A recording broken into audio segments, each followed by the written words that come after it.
هذا المطعم بيبيع 1000 برجر يوميا، لانه البرجر عنده يردك لايام زمان. الزبون في هذا المطعم لو ما عجبه الاكل والله ما حصور المطعم. السلام عليكم. عليكم السلام يا اول شيء اعرفك ولا لا؟ لا حبيبي، بس انا شفتك اول تمس. العافيه، لاني جيت اجرب هذا المطعم. كل امانه اعطيني رايك على المطعم. اسطوري، تاكل لحم على الفحم من 2001 انا ما اكلته. السلام عليكم. هلا والله. برجر زمان بس لابس كرفتة. ايش اللي خلاك تفتح هذا المطعم؟ نبغى الناس تاكل اكل نظيف زي زمان. بس انتوا تبيعوا البرجر ب 19 ريال. خالد انا قلت لك برجر لابس كرفتة متدلع. بس ايش اللي يميزكم؟ اقول لك ليش، خش على الجريل. ابويا متى اخر مره اكلت برجر زمان؟ والله زمان يا محمد. يا عم خالد هتاكل برجر هنا من عام 2000. بسم الله. لا قبل ما تخش انا لابس قبلك اخش. يعني انتوا فعليا بعتوا 1000 برجر؟ والله يا محمد احنا نبيع من بين يعني 1000 برجر، منهم هوت دوجز ومنهم بيف ومنهم دجاج. جريل يعني مو متحمل. ما شاء الله تبارك الله. ايش اول حاجه حنسويها؟ نجيب العيش.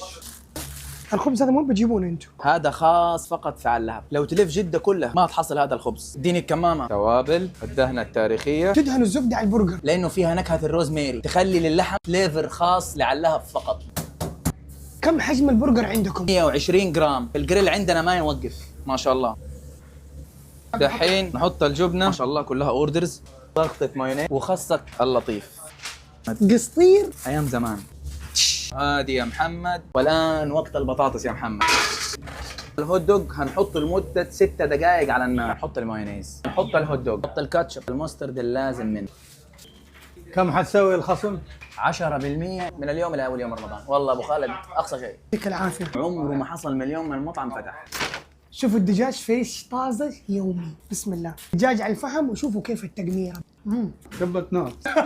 فعليا شبت نار. بطاطس على اللهب يذكرنا بايام زمان. شوفوا حجم البطاطس كيف. عندهم صوص خاص فيهم وصوص على اللهب. حلو شويه سبايسي لكن رهيب. برجر الدجاج ب 18 ريال. واللحم ب 19 ريال. اللحم انجوس كاتشب. محمد يردك 20 سنه ورا. واحد ثاني سفري بالله. الهوت دوج عندهم ب 15 ريال. وانا حاخذ نص وانت حتاخذ نص. لا انا ماني من عشاقه والله. انا عندي همبرجر واللحم والدجاج كلاسيكي. واو بالعافيه عليك. تستاهل. فعليا بيردك لايام زمان. مجرد تكتب عندك على اللهب على طول حتوصل لهم. موجودين بجده، شارع حلمي كتبي، حي الزهره.